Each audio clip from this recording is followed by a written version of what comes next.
বাতাসে যখন শীতের হাওয়া লাগে পিঠার স্বাদটা তখন বেড়ে যায়। পিঠা তো খেতে মন চায়, কিন্তু বানানোর কষ্টে আর খাওয়া হয় না। অবশেষে ভাবলাম যে এই পিঠাটা মনে হয় তাড়াতাড়ি বানানো যেতে পারে, ওই জন্য বানাতে বসে গেলাম।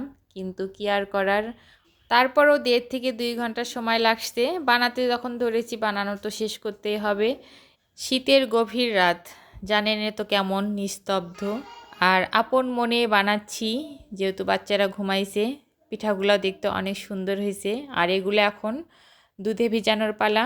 আর দুধে ভিজানোর জন্য প্রায় 1 লিটার দুধ নিয়েছি, আর নারকেল কোরানো দিলাম। দুধটা আমি আগে থেকেই চিনি আর গুড় দিয়ে জাল করে নিয়েছি। মিষ্টিটা হালকায় রাখবো, হালকা বলতে একদম কড়া না।